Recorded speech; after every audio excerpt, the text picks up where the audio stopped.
Arahang sama sambuddho Bhagava Buddhang Bhagawantang Abhiwademi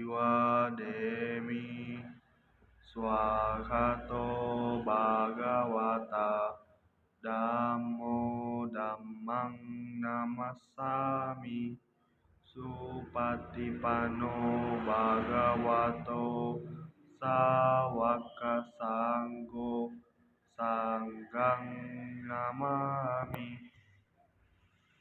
Sekali waktu ketika Dhammadata memerintah di Banares, Bodhisatta terlahir sebagai seekor kadal, dan di sebuah gubuk dekat sebuah desa di perbatasan tinggalnya seorang petapa yang sangat berpegang teguh pada peraturan yang memiliki 5 kemampuan batin luar biasa dan diperlakukan dengan penuh hormat oleh para penduduk. Dalam sebuah sarang semut di ujung jalan tempat petapa tersebut berjalan hilang mudik, tinggallah Bodhisatta, dan 2 hingga 3 kali setiap lahirnya ia akan menemui petapa tersebut untuk mendengarkan kata-katanya yang mendidik dan penuh makna. Kemudian dengan penuh penghormatan terhadap orang baik tersebut, Bodhisatta akan kembali ke tempat tinggalnya sendiri. Pada suatu waktu, petapa tersebut menyampaikan perpisahan kepada para penduduk dan meninggalkan tempat tersebut.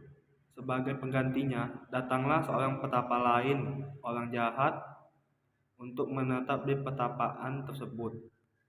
Mengira pendatang baru tersebut juga orang suci, Bodhisatta menunjukkan perlakuan yang sama padanya seperti pada petapa sebelumnya. Suatu hari, sebuah badai yang tak terduga terjadi di musim kering, membuat semut-semut keluar dari sarang mereka, dan kadal-kadal yang berdatangan untuk memangsa mereka ditangkap dalam jumlah besar oleh para penduduk, dan beberapa disajikan dengan cuka dan gula untuk dimakan petapa tersebut. Merasa senang dengan hidangannya yang lezat itu, ia bertanya makanan apa itu, dan mengetahui bahwa itu adalah daging kadal. Kemudian terbayang olehnya bahwa ia mempunyai tetangga berupa seekor kadal yang baik, dan memutuskan untuk menyantapnya.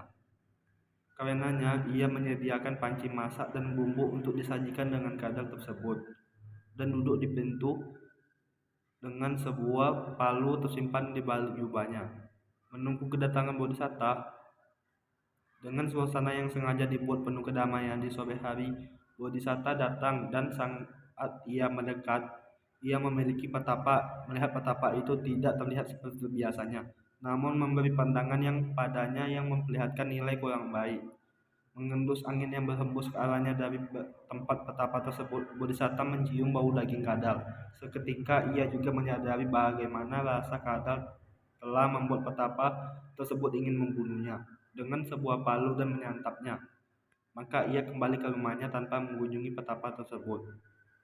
Melihat Bodhisatta tidak datang, petapa tersebut menilai kadal itu pasti telah mengamalkan tentang rencana, namun merasa heran bagaimana ia mengetahuinya.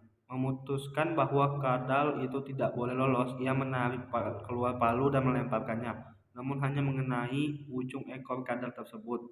Kabur secepat kilat, Bodhisatta menghambur masuk ke dalam bentengnya, mengeluarkan kepalanya di lubang yang berbeda dengan lubang dimasuki olehnya, berseru, "Orang munafik yang jahat, pakaian yang penuh kesucian membuat saya mempercayaimu.